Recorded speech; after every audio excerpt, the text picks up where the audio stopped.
time I go through Queen Creek is when I go out to the mines out in Globe. Mm-hmm. But otherwise, and I bought an aquarium in Queen Creek. Oh, really? Yeah, I bought my big aquarium in high school. Dude, on the podcast too, I'm going to start talking about aquariums all the time once I get an aquarium. It's going to be a big topic of discussion. Just wait. I'm getting an aquarium. So I bought, so I had some smaller aquariums up until then, but for whatever reason, I think it was like 8th grade. I was ready to send it. Yeah. So I found it was this 4-foot, 100-gallon aquarium that this dude was selling out in Queen Creek.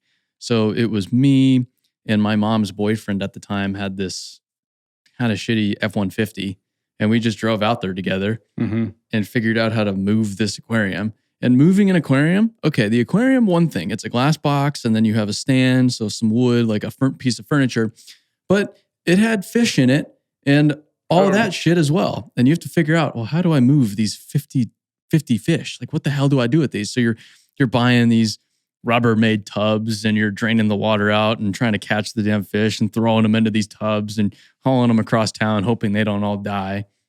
Oh, geez, you bought the fish and all. The whole deal. It was 100% full send. Let's get it.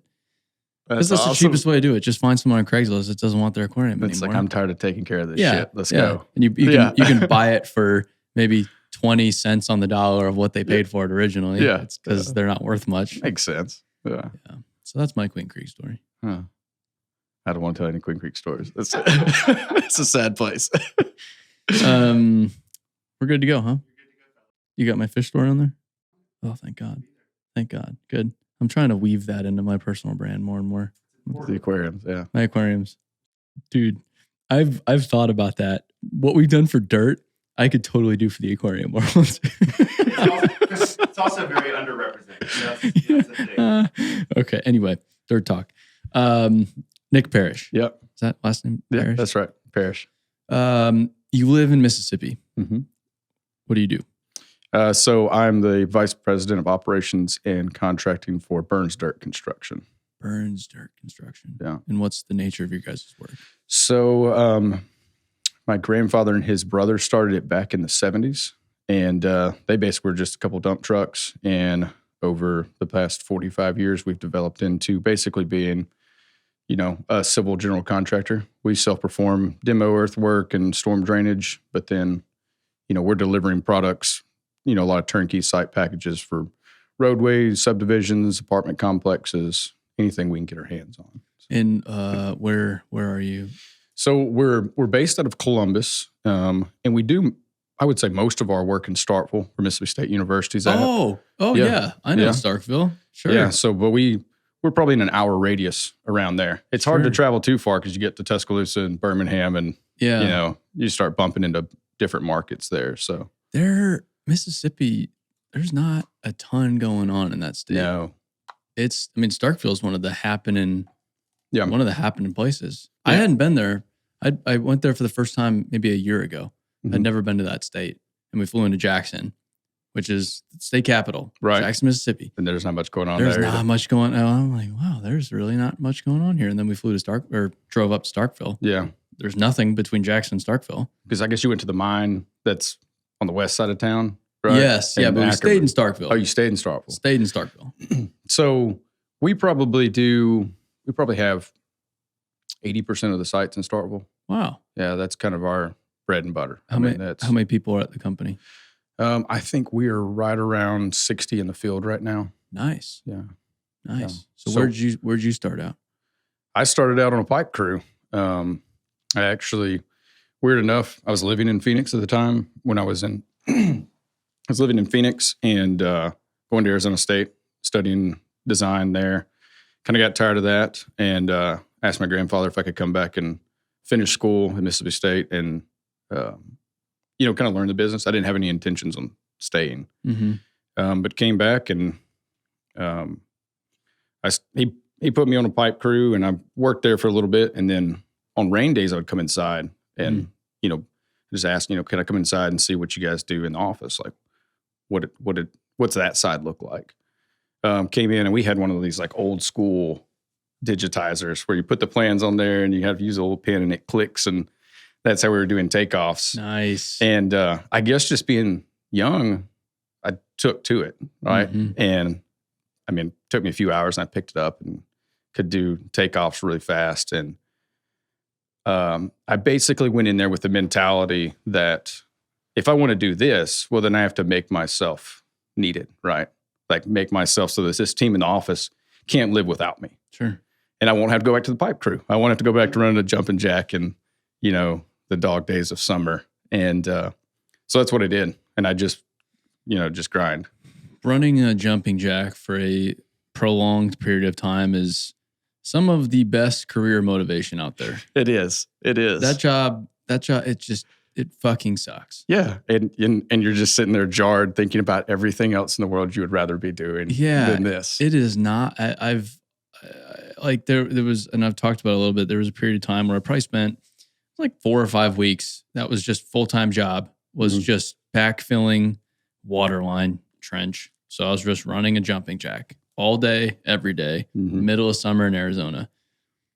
You're super stoked on it, or initially you're a young kid. Well, I got this big piece of equipment and I'm going to be backfill. And it's kind of satisfying because you can see the compaction. Right. Oh yeah, I started here and over here and look how smooth I got it. And then you do it for long enough.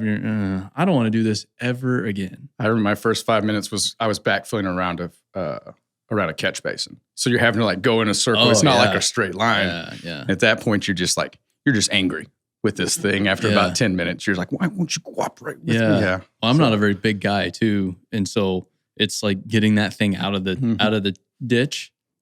I don't even know how much they weigh, but it was a process. Yeah. Can you explain what a takeoff is I feel like most people get it, but that's a term that's thrown around. Sure.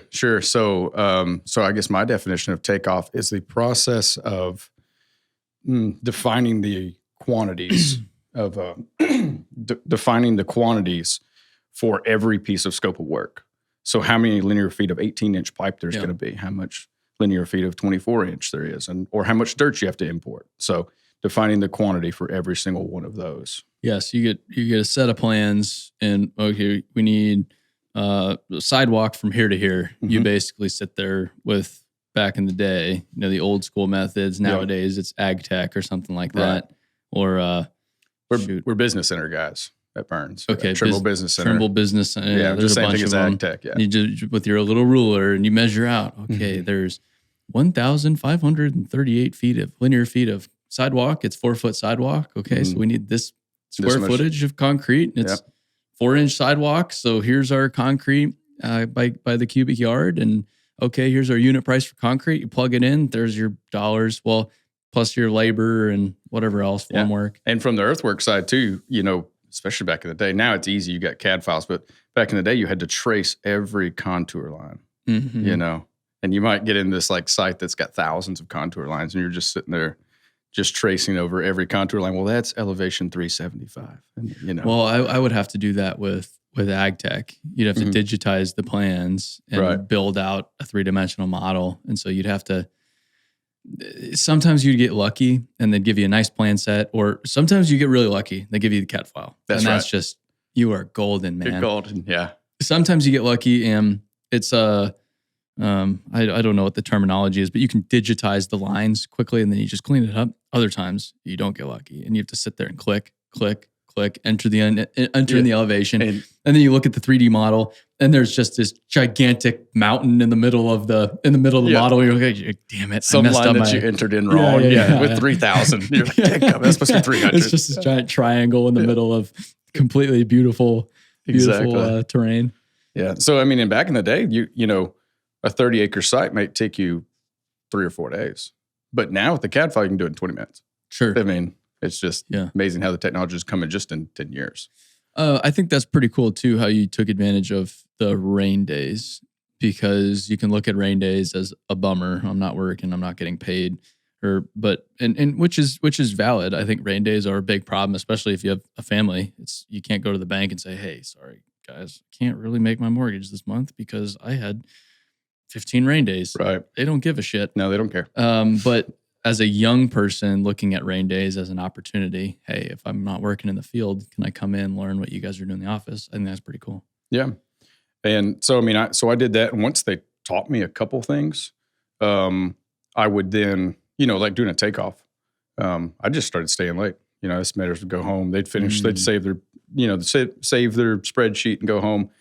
I'd stay, and I lived like 2 miles from the office. So I'd stay until 7, 8, and that started getting longer and longer till I was staying I'd go home and eat and then come back to the office and finish the takeoff and have this plan ready in the morning so somebody could teach me the next step.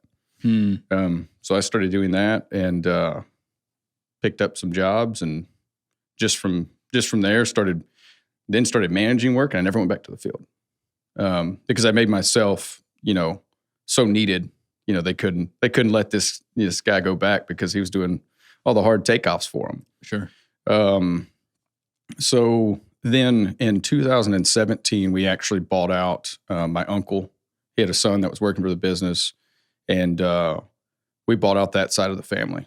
So that's when I really moved into leadership at the business. And then in 2020, when the pandemic hit, my grandfather, he kind of went home and said, "Here's the keys, go to town."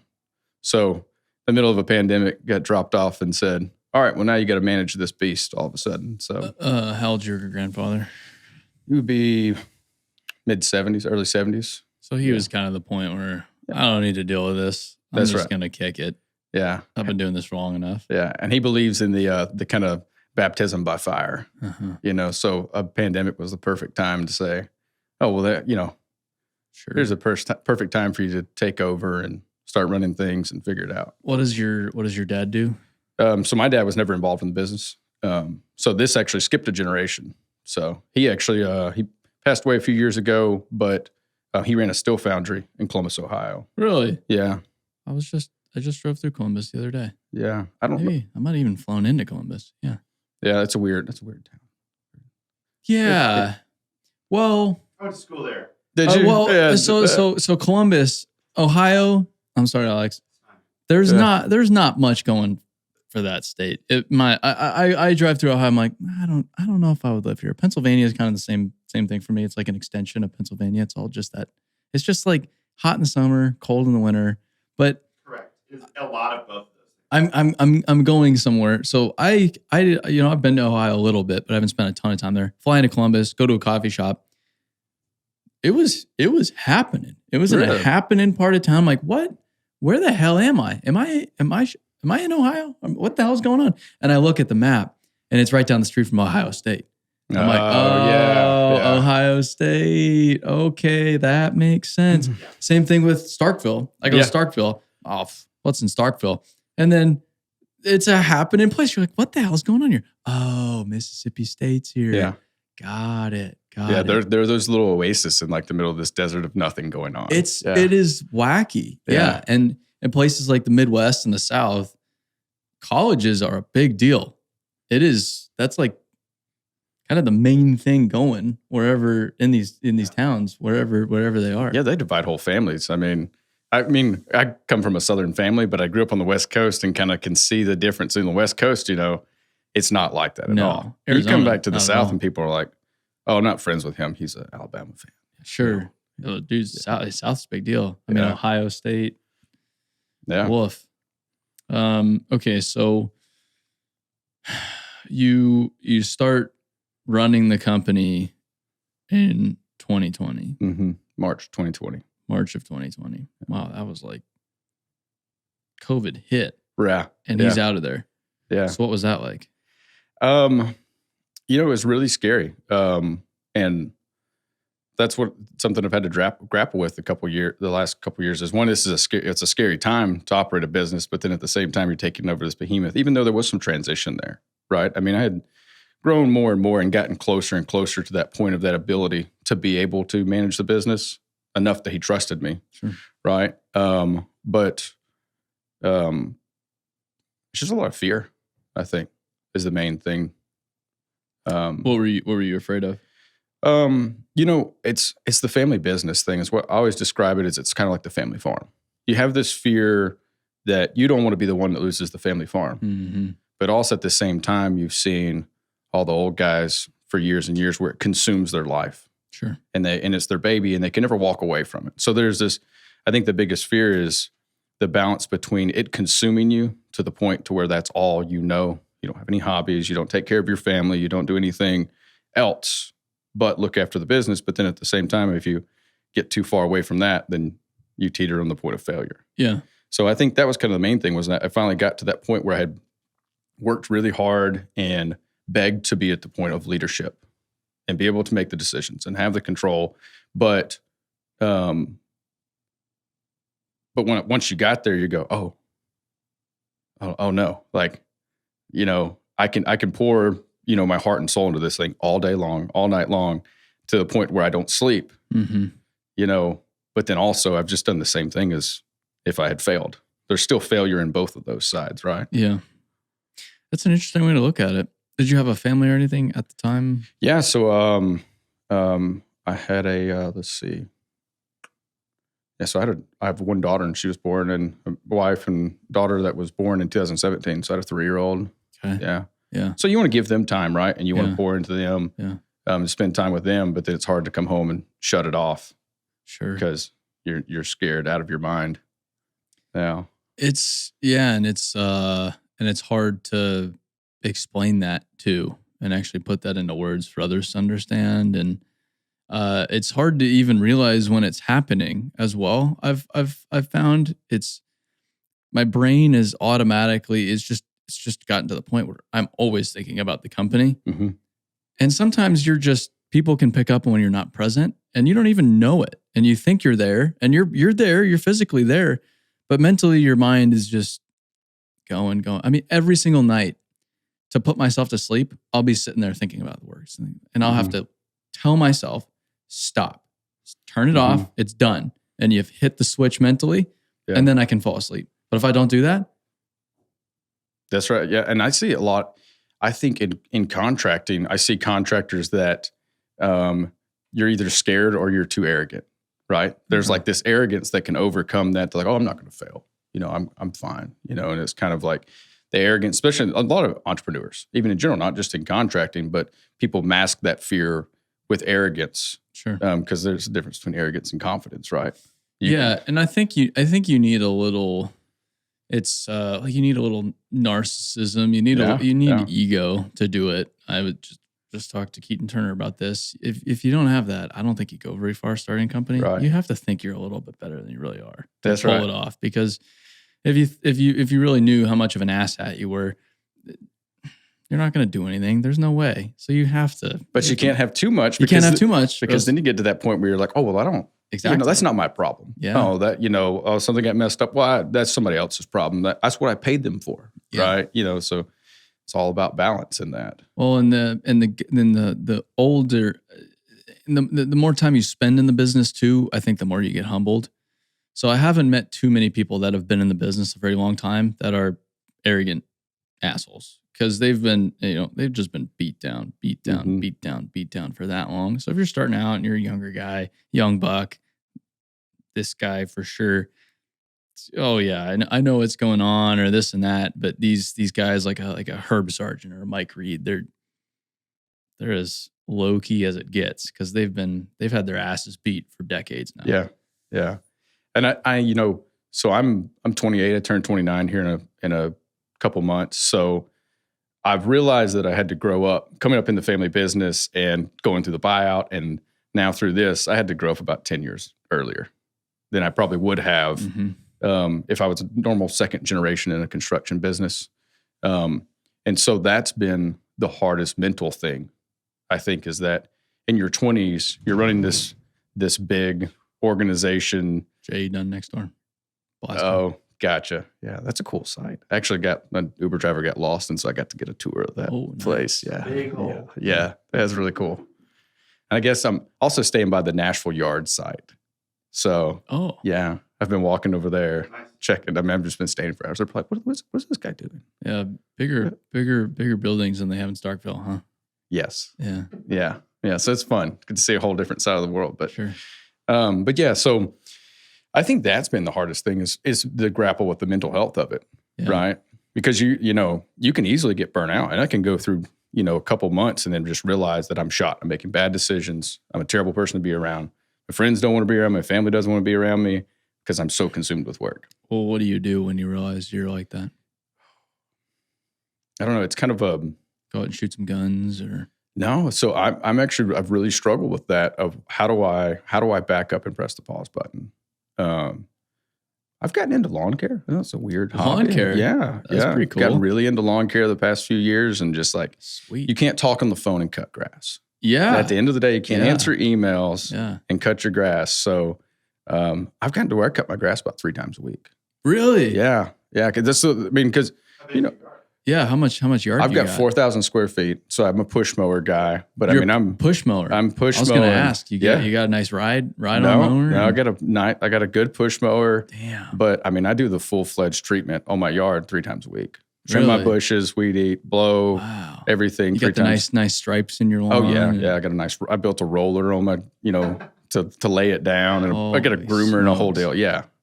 Yeah. So I mean, but stuff like that to where I have to get away from it completely. Yeah. That or go get on a bulldozer, and that'll do it. That'll do it. Yeah. The busier I've got, the more and more and more I've started to appreciate fucking chilling out. Like I just scheduled the trip to Savannah for 5 days in March. Nothing scheduled.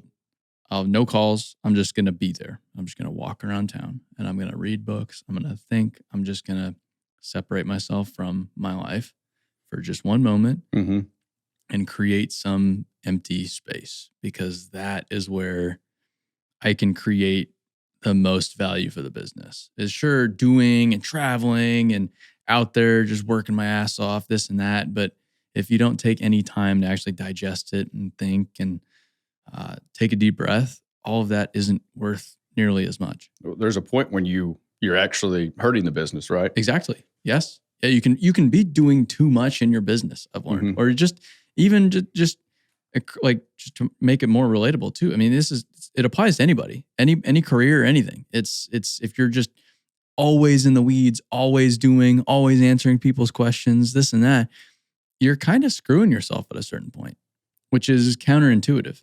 Yeah, I think I'm sure this is true in a lot of entrepreneurship, but within construction, I mean, I spent a lot of time looking at construction companies and kind of studying this field. I think that's the biggest thing that holds small contractors back, is not like empowering people and not turning over responsibility to guys around them or guys and girls around them. Because if you're the only person that makes the decision all day long and you run this really horizontal organization, and everything has to go through you, well, if you're on the phone, decisions aren't being made because you're working on this one thing. And the only way to grow your organization is actually turn over responsibility. Well, and I've seen people too, you can get away with it for a long time, but you're going to be a stressed out son of a bitch the whole time. You're going to be always working. You're going to be always going. And you're going to be always, a lot of these guys are just, you just talk to them like, how you doing? And they just seem like out of breath because they've just been going. And you need to think in the back of your mind, you need to find some folks that you can trust, because you don't need to be going like this. And you can be even more effective when you're not going like this. Yeah. Yeah. That's where it gets to that point where it's consumed you. Right. Yeah. Yeah. But it feels, if you're the person that everybody's coming to and you're making it feels good. It does. Yeah. It keeps you going. It's that ego thing, right? It's ego and it's human nature. You want to feel needed, important, valuable. You want to be somebody. And I've gotten to a point where I've taken a lot off my plate over the past year because I've been very deliberate about it. Get as much as I can off so I can think and strategize and look big picture. But then you get to a point where, a day will go by and I won't have messages or calls or anything. And I'm sitting there insecure about it. Like, wow, they don't need me. What the hell have I done? And you get a little bummed out at first. What do I even do around here? And then you slap yourself around. Yeah. This is what you're supposed to be doing. Get the hell out of here. Yeah. But there'll be a brief moment of time where you get a little down about people not needing you. That's part of the goal in leadership, right? Is to become irrelevant in your organization in some ways, right? Yeah. To the point to where you've passed on knowledge, you hired the right people, or you've set up the right protocol or whatever it is inside your organization, that if people stop calling you and everything's going well and they're growing and everyone's happy, well, you did your job. Sure. And I think in those times when those days come and I get an afternoon and no one's called and nothing's going on, now my job is to think about 10 years from now. Yeah. the vision, because then that becomes your job. And that's where you need to focus on. So then you start cutting grass and you're thinking about, well, what do I do, 10 years from now? What does this look like? But this even applies to like a foreman, for example. If you can get your people, your laborers, your operators, calling the shots, making their own decisions, so you're not having to run around and babysit all day long. Right. Then you can be thinking out ahead. Now you can be thinking out a month ahead of all right, so there's this construction entrance here. Maybe we move it over here to get our materials in here a little bit easier. And all right, I see there's this, I'm looking at pipe orders and shit, stuff's 6 weeks out. I need to get on that. And you start looking at the big picture of the project, which makes you more valuable and more productive. And you're like you said, you wanted to make yourself valuable. You're a hell of a lot more valuable doing that than always babysitting people, because that's just a waste of human capital and time. Yeah. I think the times that we're most successful is when I can get to the point to where I'm sitting on the job site in my truck, watching stuff going on, but they don't need me. And now I can think about, whatever new strategy or changing this, equipment tracking software out to this thing and start thinking about the next steps. And every time I feel like we grow a little bit, and then I start to get bogged down again, well, that's time that I need to be unloading stuff. Yeah. Or I've missed the opportunity. I should have had somebody that I was investing in and teaching something. We just brought on a full-time marketing person back in November. And so, for a long time, our social media and our hiring and everything was really suffering. It was good because I was young and understood Instagram and all that kind of stuff, but I missed the TikTok thing. I just completely missed it. It's still around. It's still around. We started one about a month ago. I missed the boat too. Yeah. And then we got, we have more followers on TikTok than we do Instagram. And I've been doing Instagram for 5 years. Yeah. So I noticed one thing. This is a funny story. So I started about 10 years ago at the business. And the first couple months, I was talking to my grandfather. I was like, we need a new logo. Like, you don't have a logo. You just, whatever they print on a sticker, the print house will print on a sticker for you. That's what you're using as a logo. Mm-hmm. And just, there was no cohesion across the brand. And coming from a design school, that's where my mind was at anyways. And so I sat down one day on Illustrator and I designed this logo and I showed it to him. He's like, yeah, it's great. So I started using it on everything, putting it on the trucks and putting it on equipment and built a new website, this whole deal. And about a year ago, we started to try and do a branding campaign on our equipment. Mm-hmm. And so we were taking the cat logos off the counterweight. Good. And putting our logos on the back. Good. And we did the first one. And it was it's an old 330D. And I was talking with my younger brother, who's about 7 years younger than I am, and some of the young guys on a crew. And I was looking at this track code. I was like, man, I think that looks pretty nice. They're like, that looks like garbage. I was like, what do you mean it looks like garbage? I think it looks great. They're like, no, that logo looks like it's from the 70s. I was like, no. And I started fighting them on it, right? Like, no, I built that logo. And then I realized, I was like, oh, I'm starting to be the antiquated one. Yeah. I'm holding us back from growth and from forward thinking. I designed a logo to satisfy someone that started a business in the 70s. Yeah, it does kind of look a little vintage. Well, that was the idea because I knew that's what he would approve. That's what the client wanted. But now I've got to back off. And if this company's going to grow, well, then I got to keep hiring young people, put them in the office and say, hey, what do you think we should do? Yeah. What do you think we should do? What pushes us to the next level? And that's kind of where I'm at now. It's like, oh, I'm the old guy. I'm all for taking as many equipment logos off machines as possible because it's stupid. You'll see the contractor. They put this. I drove past this contractor this yesterday. It's this big ass cat logo on the counterweight, and then their little logo on either side of the cat logo on the counterweight. I'm like, it's just like and like a 12 by 12, like a little bitty, Damn it, guys! Take the stupid cat sticker off, or the Komatsu sticker, the deer sticker. I'm equal opportunity for removing manufacturer brands from equipment and slap your damn name on there. Like you look at these European companies and how they brand their equipment. Right. If it's their machine, it's their machine, and they're letting people know. Yeah. And I'm like, that is how it should be done. That's a better way to do it. Right. Yeah, I agree. But you say you're an old guy. You're not really an old guy. I'm not an old guy, but I kind of feel like kind of feel like I am. I'm 28, but I've been doing this for 10 years at a level that most 28-year-olds were not involved in construction. Sure. A lot of them came out, maybe went through school and went through a construction science program, and now they came out and they were a PM for a few years, and now they're 28 and maybe they're running a $50 million job now. Well, that's cool. That's great. Or, they came out of high school and ran a bulldozer, and now they get to run a bulldozer full-time because they've actually gotten their way and worked their way up into an operator position or running a crew. But I don't know, just grinding really early on. And being in the family, right, worked up really fast. So yeah, I feel old too, running a construction company after a few years. Has your grandpa been involved, or has he been pretty hands off? Like, it's your show to run. I don't want to be involved. He's been really hands off. He's there if I need him. Mm-hmm. We bought a new 336 a couple weeks ago, 2 weeks ago, and I called him. Dealer Thompson? Mm-hmm. Oh, cool. Yeah, I'm the most southern dealership from Thompson Machine. Way down there. Yeah. And so bought a new 336, but I called him and I was like, "Hey, look, this thing's gone up like 20% in the past 2 years." I was like, "What do you think I should do?" He's like, "I don't know. What do you think?" And I was like, "Well," and I told him my opinion. And he's like, "Well, I think that's what you should do." Yeah.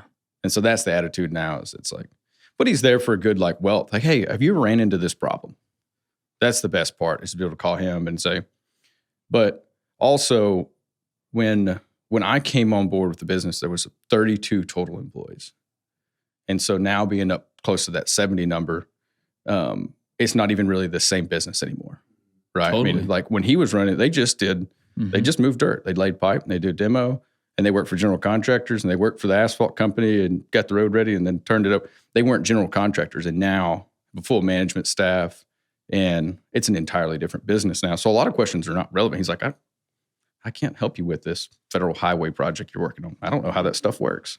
And it's like, if you double your machine count from 20 to 40, it's kind of linear. All right, you have twice as many problems as the other machine. They're not interacting with one another, interfacing with one another. Human beings, you go from 32 to 70. You're not just doubling it is way more complex and needs completely different management, leadership principles, operational principles than it did before. It's not even the same company when you grow like that. And I didn't appreciate that until we started to do it. And it's like, whoa, you start to grow and everything you used to do completely breaks. Like at 30 something people, you can get to all your jobs. You can see all your people in a day. Yep. No problem. At 70, I don't know. I mean, that's a long day if you want to try to get to everybody. Yeah. Maybe you have one big job, but if you're spread out, good luck getting everybody. It's impossible. And then your goal becomes, well, I just want to see everybody once a week or something. Then it's hard to be a good leader at that point too. We went from, so when we did our buyout and I really moved into leadership then, we doubled the amount of, since then we've doubled the amount of people and we've tripled about 3.5 times the revenue. So the business has grown a ton in the past half decade. Yeah, not bad. Well, that was kind of part of the buyout, was they wanted to get a little smaller and I wanted to get a little bigger. Mm-hmm. That's when we split. So we've followed through on a lot of our goals, but asking him questions now, he's like, I don't know. Yeah. And the industry in a lot of ways just operates a little differently too. It's, you're using grade control and, you're submitting bids electronically and there's a lot of stuff that, sure, we're still pretty archaic and pretty old school, but there's a lot that, emission systems, for example. Just the complexity of equipment nowadays compared to even just 15 years ago is night and day. That's right. They could work on it back then. We really can't. Yeah. Dude, I was out in the Middle East and there's hundreds and thousands of machines out in the middle of nowhere. I didn't see a single service truck. I did not see a single service truck. And I'm sitting there scratching my head like, how does this work? How do they keep, and everything was moving. Everything was going. They were good to go, man. Yeah. I was like, what? Oh, they don't have emissions. They don't have all of that jazz, man. And so if they had all that stuff, half the stuff would be broken and they'd be, I don't know what they'd be doing, but no, everything's good to go out there, which is, I was like, how does this work? And if something breaks, some 2 dudes in a pickup truck show up and grab a hammer and some wrenches and just have at it and get her back to going. And Okay, on to the next one. That's what's crazy too about running a business now versus the way my grandfather did it. Is back in the day, they could go to an auction and buy a 330 with 6,000 hours on it, and then when it wore out, we'll just take it to the shop, we'll fix it, we'll put it on a carriage and fix, do an engine swap, whatever. Nowadays, like, I can't find mechanics. I'm in Mississippi. Like, I have a way smaller labor pool than most people, and we can't find mechanics. Well, you know what? We just have to reinvest more profits back into buying new machines, and now all of a sudden, to buy brand new machines constantly. I can't do the auction game anymore. It's can't funny fix how this that stuff. works, huh? You just have to scratch your head and like, this is working out really well for them, and how did it get here? Yeah. What's the deal with the workforce development stuff? Okay, so all right, so early on in coming into this business, I started realizing, reading about the labor shortage, but also kind of seeing the aging workforce. And actually, one day I was talking to an older guy that was running a local asphalt company. We were watching one of our road graders, one of the Burns road graders run. He turned to me, he said, "How many guys do you know, or how many guys do you have at your business that can run that thing?" And I was like 2.5. Mm-hmm. And he was like, "In 10 years, how many do you have?" And I was like, "None." He's like, "What are you going to do about it?" And I was like, "Well, I guess I need to start training some people." He was like, "Yeah." He's like, "Just think about that. Sure. What are you going to do about it?" Yeah, that's a pickle. And so I did. I started thinking about it. And about a few months later, I called him. I was thinking about it. And it's like, "Yeah, we need to train." It's like, "But how do I do that?" And so we started realizing, talking more, and I started thinking about all these problems. Like, well, I can train people inside my business, but now if I train a guy that's on a bulldozer to run a grader, and now he jumps on the grader, well, who's going to run the bulldozer? Well, that now is a new training problem that I've got to create. So over the past 4 or 5 years, several kind of the local contractors, everyone complains about this, right? All contractor, you can't talk to a contractor without they complain what? Right, Huh? right. Have you had one of these podcasts and the contractor got on here and be like, "Oh, we can find plenty of people." Well, funny enough, we were just talking about the one company that doesn't have labor problem. That was North American Coal, the one we were just with. Yeah. Like, do you guys have problem with hiring? No, not really. Do you guys have problem with retention? No, not really. How long have you been here? 42 years. They're just doing their thing. Like, they're the only ones I've ever met without a problem. But everybody else, labor problem. Problem. That's right. Well, if you want to grow, you're going to have, I think right now, pretty much, if you want to grow, you're going to have a labor problem. If you want to do this business, you're going to have a labor problem. And we were growing, right? Sure. So, we've doubled our workforce in a few years in a small market. Yeah. So you have a problem even if you're not growing. That's right. Even if you're you just want to maintain 50, you still have a problem there. So if you just want to maintain, you're not even. You're still behind. And then if you want to go from 50 to 100, you're not just having to deal with maintaining that existing 50, but now you need to find another 50. And you're not going to retain, if you go hire 50 people, you're sure as shit not going to retain 50 people. To hire 50, you probably need to hire 100, 125, especially if a lot of those are truck drivers. Operators, I feel like easier to retain.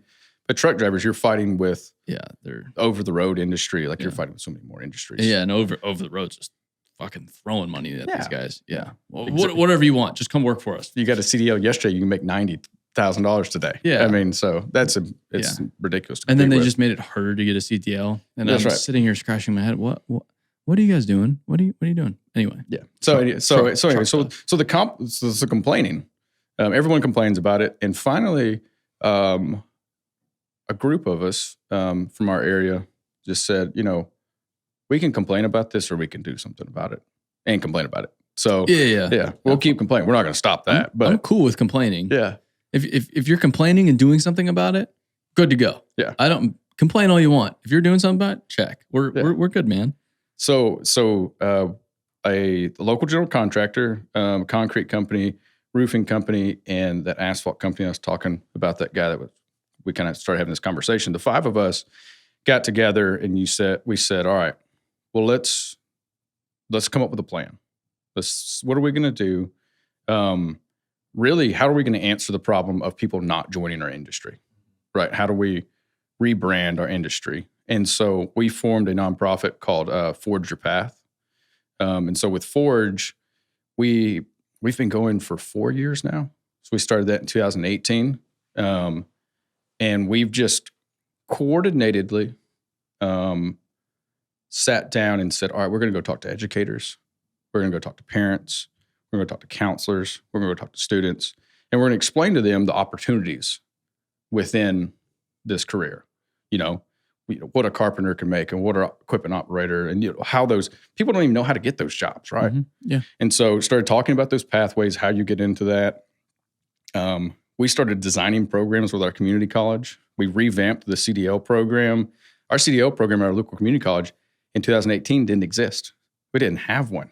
If you wanted to get a CDL, well, it was kind of tough. Sure. I mean, there was just no way to do it. So we revived that program. We started a heavy civil program. So the heavy civil program I'm really proud of. We call it heavy civil, but it's half operating, half kind of like an overview of materials and reading plans and construction math, that kind of stuff. It's a 10-week program, but Thompson Machinery was a massive partner for us. I've talked to Trace Hall about this. Yeah. Yeah. So we got a big grant and bought a little D3 and a 304 and 2 of their like really top of the line simulators. That's the program? I've talked to him about this. Yeah. So he's super fired up about it. Yeah, this thing is massive now. And so like now when you go talk to a high school class, like I'm going Wednesday to talk to some juniors and seniors that are in a construction program, a shop class. And now I can actually tell them, hey, if you want to go run a bulldozer, you can go get a job. Or if your parents want you to go to college, here's the trick, right? You can still go to college and run a bulldozer. Sure. Right? And you can go do this 10-week course. And now we're at the point now where like industry, we just decided, hey, we're going to pay for it too. So now like our June class for this heavy equipment program, Thompson kicked in some money. Several of the companies, we all just kicked in some money and said, all right, look, we're going to pay for this. So now I can go talk to these students and say, hey, look, when you graduate in May, there's this free course that you could do. And by the end of August, you can have a job, right? And it's paid for. It's free school now. So that's been massive. A couple years ago, the state of Mississippi, the legislators and the lieutenant governor and speaker of the House and the governor all kind of got together and decided that they really wanted to revamp workforce development in the state of Mississippi. Mississippi is so far behind workforce development. I mean, it's Mississippi. We don't have a whole lot of money. We don't have a whole lot of investment. Yeah, not a lot of industry. Not a lot of industry. It's hit or miss. Yeah. And we're just getting killed by people. Companies are investing in Alabama. They're going to Georgia. They're coming to Tennessee. Blowing up. Alabama's blowing up. Yeah. I mean, we have fraction of the amount of investment that Alabama has. Sure. Right. And so a lot of that is because Mississippi does not have the workforce. We just don't have the people. You can't go build like Ford's plant they're building outside of Memphis. It's going to employ like 12,000 people. There's nowhere in Mississippi you could go put a 12,000 person plant and staff it without just taking jobs or people that already have jobs. And now that plant needs to hire people, right? No one's moving to Mississippi for work. You never hear that, right? Yeah. So a part of that strategy to make Mississippi better and to kind of revitalize that was they created a new state office, the State Workforce Investment Board. It's this new office. And the lieutenant governor asked me to serve on the 5-man committee that oversaw this process of creating this new office. And we started, so I said yes, and that was 2020 as well. So that was the summer of 2020 when that happened. And so we started the new organization called Accelerate Mississippi, which is this new organization that decides what programs are invested in and how workforce dollars are spent inside the state of Mississippi, how the government spends its money on workforce training, right? And so working on a state level there. So, but you have to think about this. So we started this nonprofit, but then we started as contractors really positioning ourselves around the place, right? Position ourselves with the state government saying, oh, well, we need these programs and we need this kind of money spent on it, right? And we need, we go into high schools and start talking to teachers and principals and really positioned ourselves on all kinds of advisory committees. I'm on the advisory committee for the local community college now. And so over the past 4 years, that's what we've spent our time doing.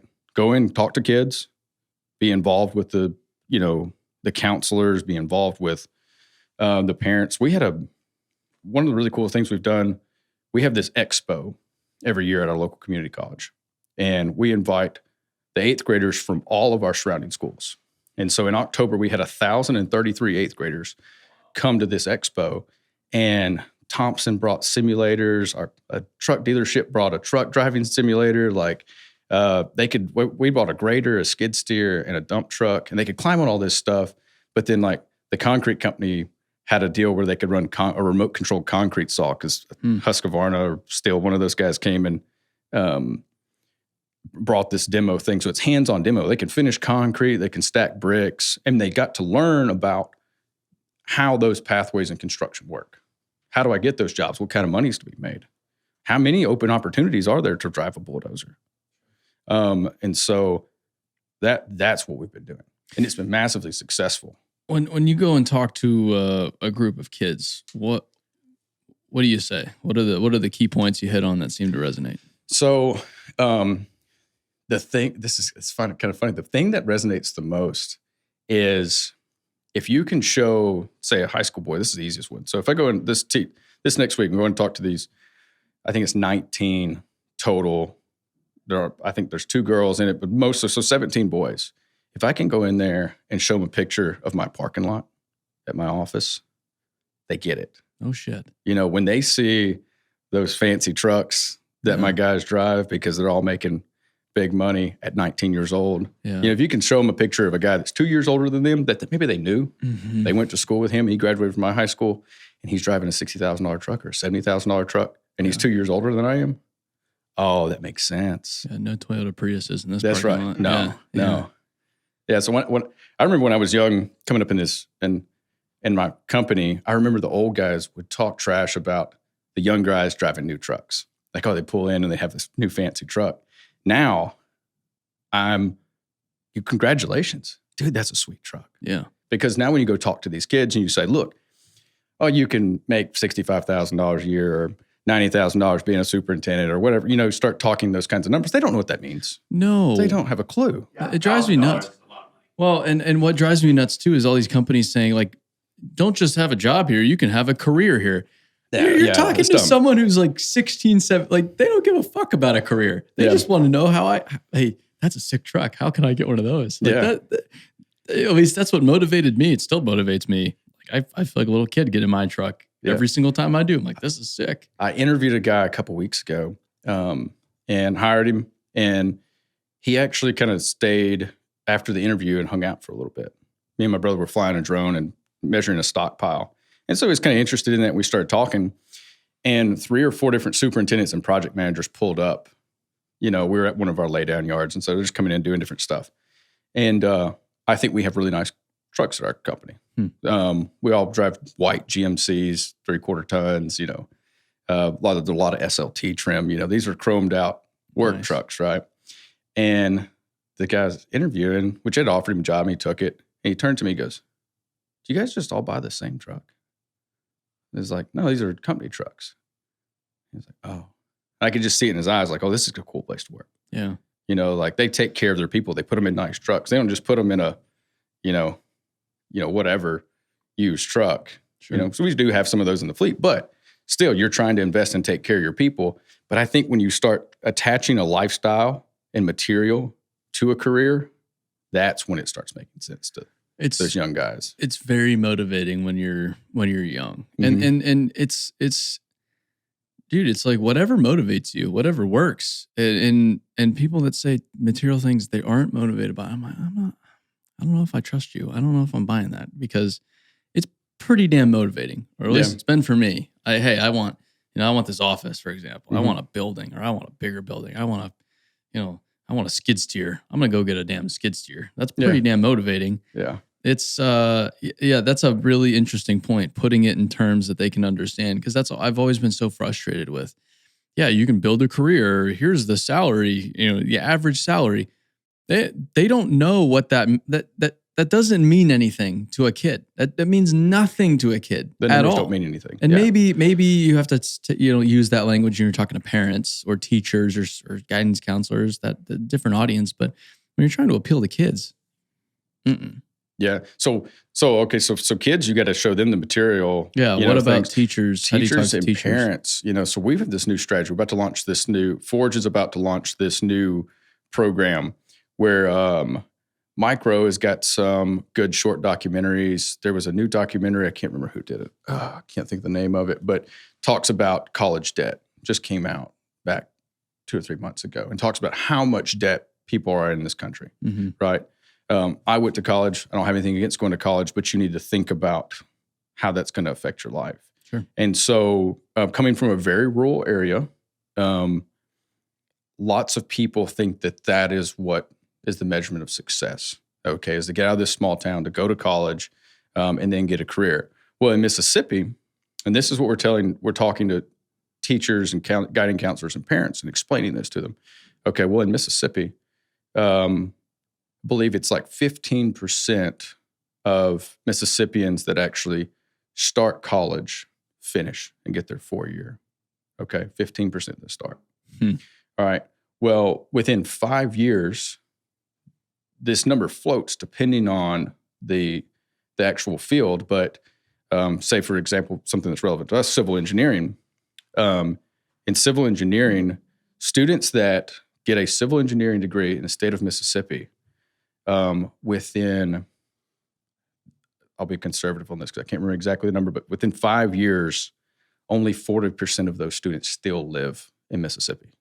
So here's the thing, right, is that for Mississippi, we are telling our students, you need to get a 4-year degree. They're going into debt, and then they're leaving, right?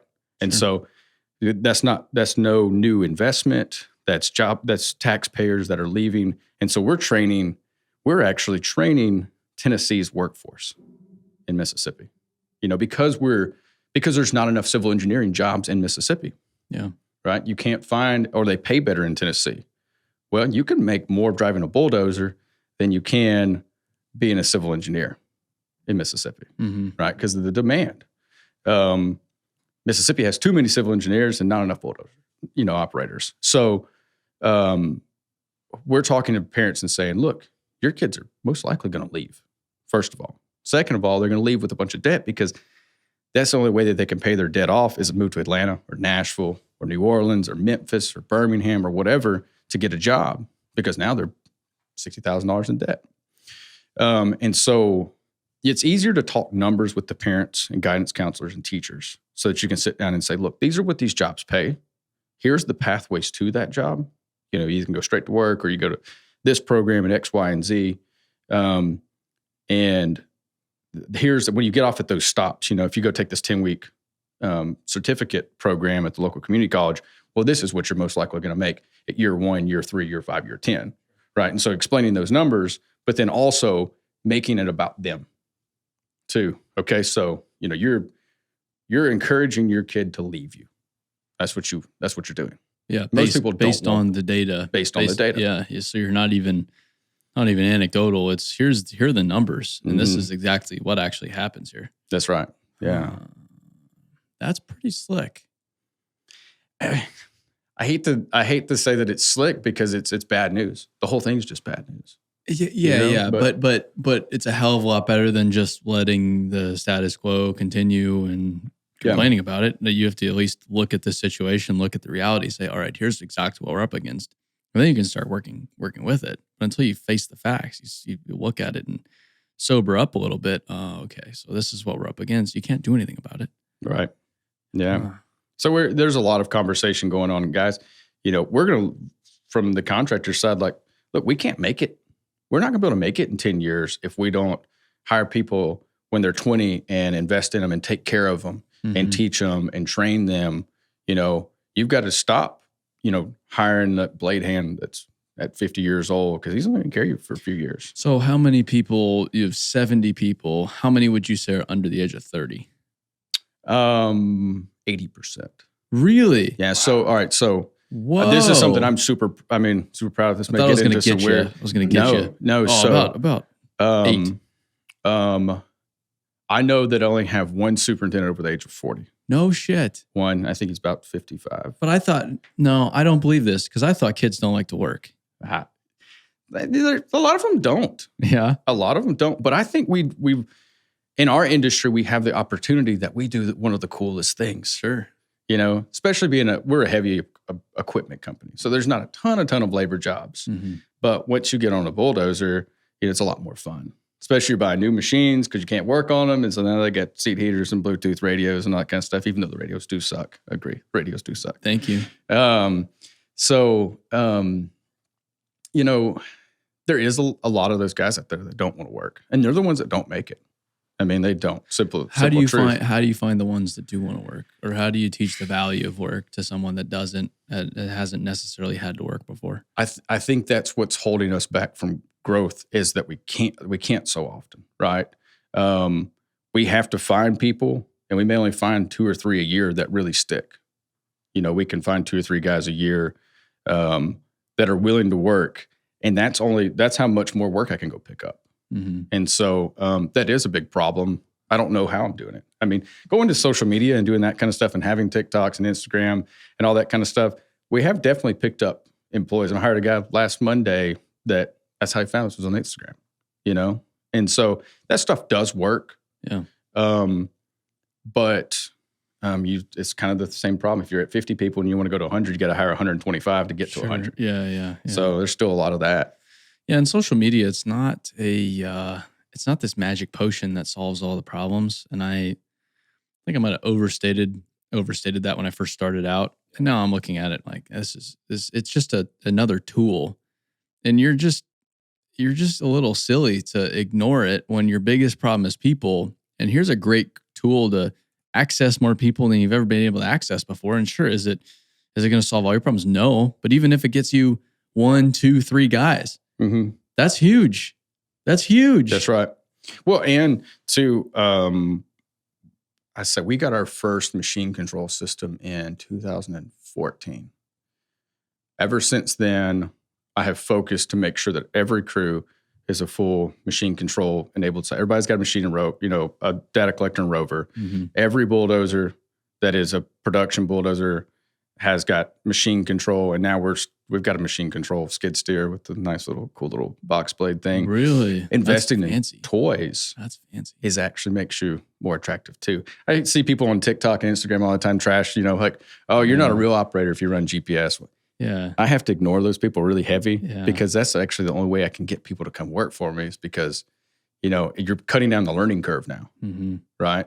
You're cutting down the learning curve by having all these toys, but we've had to massively invest in machine control because there's not people out there that can run bulldozers. Well, and that's just the reality of where we're at too. Okay, cool. Yeah. Back in your day, no one ran machine control. We didn't have those fancy air conditioner shit and this and that. You're like, yeah, we're not saying any of that is bad but it's like, if we got the air conditioning, I'm going to use it because it's better. Like, so you drive your truck with the windows down and no air conditioning in the summer just because it's more hardcore? Yeah. Like, bullshit. I guarantee you your AC is turned up all the way. I hate that argument of that, well, back in my day, we had to do it this way. Well, guess what? We've advanced. Yeah. We've advanced. We're better off. Yeah. I'm sorry.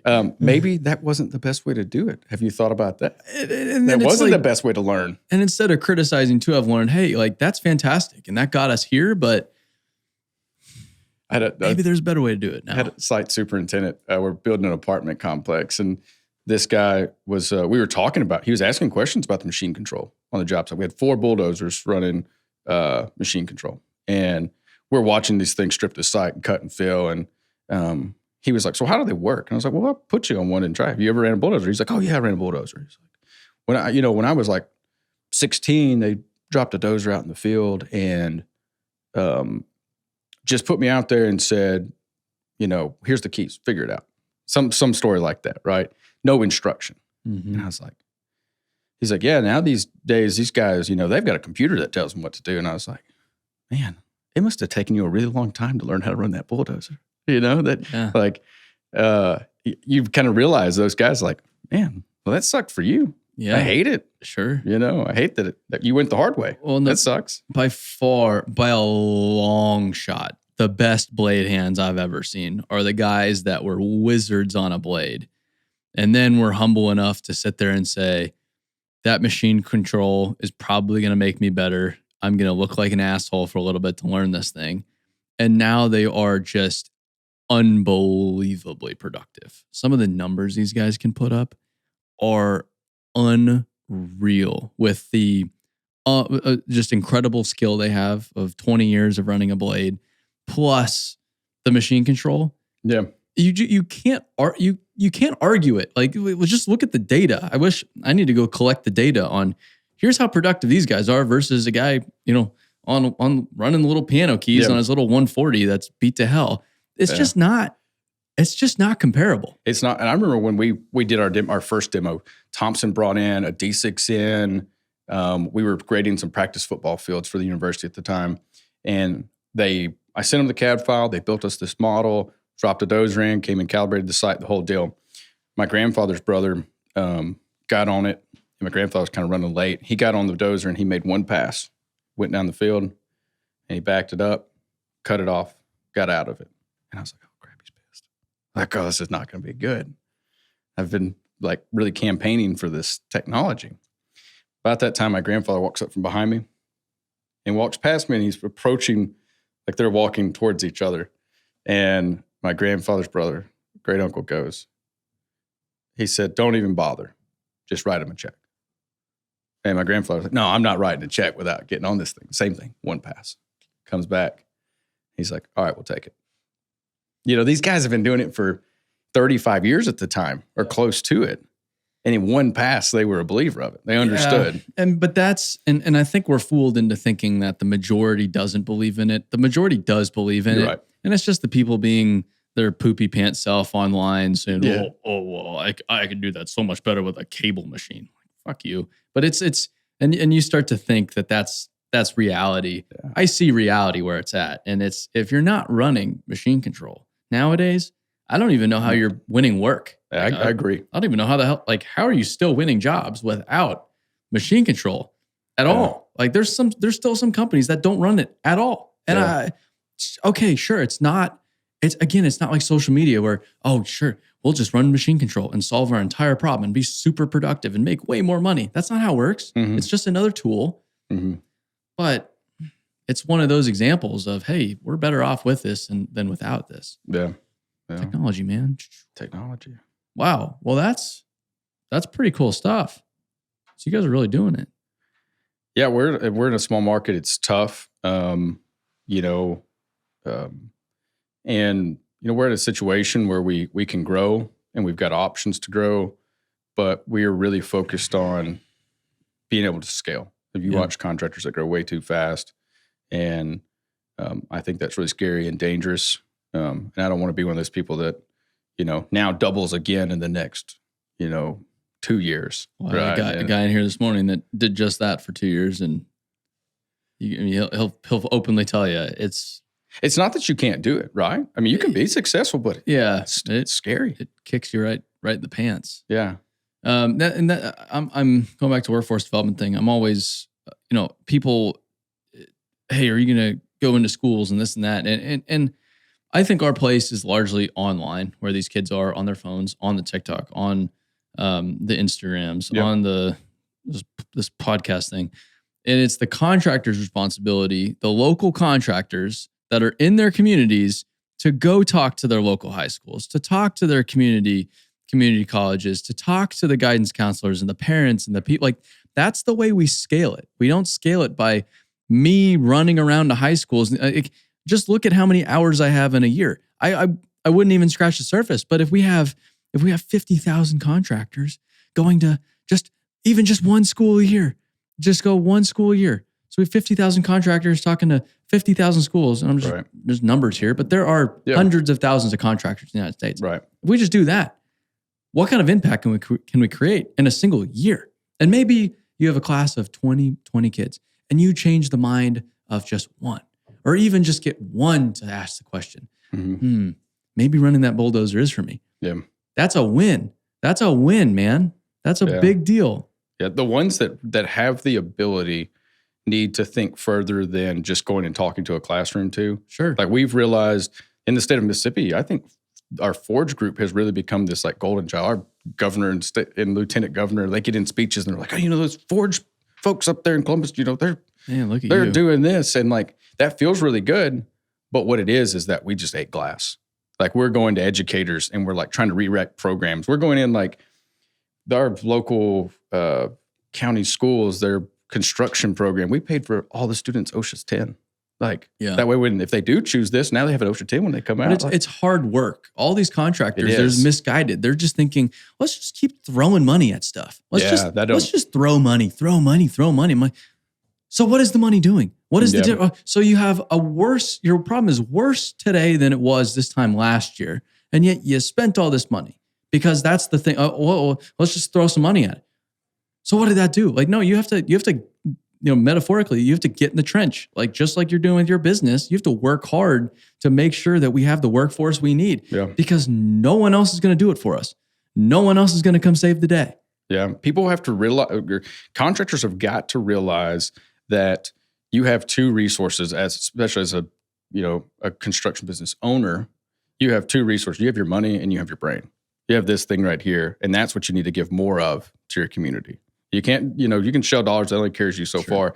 But going out and actually helping fix the broken programs, counselors are pushing kids to go to a 4-year and go to be an engineer, and maybe you need them to also explain to kids the other business opportunities. Yeah. So you have to go talk to the counselors as well, the same way that you got to go and talk to a high school class. No, okay, sure. I can show a high school class a picture of a blade, 140. Here's a blade. This could be your office. Or I could just bring my blade to the parking lot, say, here's a 140. This could be your office. Get on up there and just look at it. That's pretty cool. Yeah. It takes me a little, I need to organize the visit. I got to clean it up. I need to clean the blade up. I need to pull it off so it's not producing. I need to pay for the mob in and out. But the impact you're creating, you have to invest in that way. Like what resources do I have at my disposal that I can utilize? What I have all of these human beings at my company. How can we get them involved in getting into the community, inspiring these people? Yeah. It's not just let's just keep giving money to nonprofits. I know you guys are a nonprofit and you guys are doing something with the money, but it's just like I see all this money just get thrown around everywhere and nothing get done. Well, there's money out there, and we're basically going out and getting grants that would be spent on other education things, and then consolidating them back down into. I'll take as much money as people are willing to give me. Yeah. If you're out there and you have money, you're throwing, give it to me. I'll do some cool stuff with it. I promise. Yeah. I'll go buy another machine and dress it up like another farm animal. Yeah. So the state of Arkansas is doing something cool. That just an idea. I just thought of this right here. So you may have already thought about all this, but the state of Arkansas does this pretty cool thing where they have this semi-trailer that goes to different high schools, and it's a different high school every day. It's called Be Pro, Be Proud. And they're actually expanded to other states too. Several states do this. But this semi-trailer, you get on there and there's like this like welding virtual reality simulator thing and a truck driving simulator and all these different things. And you get on there and you can drive this truck driving simulator, like really nice $60,000 truck driving simulator, and then learn how to get a job as a truck driver and how much money they make. Sure. And so, like, it's just a traveling expo. Sort of like the expo, like that we do. But, your skid steer, like going and just having somebody takes to school every day and just. I need to put my money where my mouth is and start bringing my skid steer down to the high school, down to the middle school. Check this out. Yeah. It's not just a machine. It's dressed like a cow. It's just like a cow. Yeah. Isn't that sick? Yeah. Well, that's really cool. That's super cool. Can people get involved in Forge Your Path, or what does that look like? Okay. So it's by design. It's by design. And that's the podcast, everybody. Well, so it's by design. We don't want you to be involved in Forge. We want you to build a Forge. you need to build your own, because Forge is Sure. it's a group of Mississippi. contractors for it's just even our neighborhood. We had some contractors yeah. out of Jackson call us and they're like, hey, we want to be a part of Forge. I was like, oh, we'll just call it Forge Jackson or something. Sure. You know, you can use our logo. We don't care. Like, we would love to let you use our logo. Huh. That's totally fine. But you need your own. Go find 4 of the contractors you can complain with, and you guys do your own. Because I don't know your board, school board president, your superintendent or whatever. I don't know your university, dean of the, non-credit side. I don't know those people. You do. If you don't, you need to find them. You need to meet them. And so, you can't, be great for everyone to promote Forge and all that kind of stuff. That's great. But everyone needs to set up their own. Well, it sounds like the governor's already doing that enough for you. Yeah. We've got enough promotion. Yeah. Don't worry about it. Yeah. Well, that's pretty cool. That's really cool. We need a lot more of that. So good work. Thanks. Yeah. Huge fan now. Okay. Well, thanks for stopping by. Thanks for podcasting. Thanks for having me. Thanks for driving all the way up here. Yeah. I'm glad to sit through traffic and actually finally get to come see this place. Yeah. We'll have to give you a shout next time we're down there. I'm hoping to get down there in May. Yeah. To go to Red Hills again. Cool. Have you toured that place? I have not. Dude, I'm going to connect you with them. They'll give you a tour. Okay. So you'll be able to go there. You'll be able to get yourself a tour. Okay. Unbelievable. Cool. Unbelievable what they've done. Yeah. So that's a fantastic operation. We're going to take our leadership team down there. Oh, yeah. I've heard it's just kind of this kind of weird oasis of all these giant machines that you don't see. Yeah, but the machines are cool and But the reclaimed land there, because they've been there for decades and decades, it's unbelievable what they've done with the land. It's incredibly beautiful. Incredibly beautiful. It's cool. Yeah. Yeah. So like the last time I was there, I was eating blueberries on the reclaimed mining land because they have a bunch of blueberry bushes and they weren't all the way ripe. So they were just terribly sour, but it was sick because I was eating blueberries out in a former coal mine. This is freaking awesome. Yeah. That's cool. Cool. All right. Well, come see us. Nic Parish, Burns Dirt. Thanks for stopping by. Appreciate it.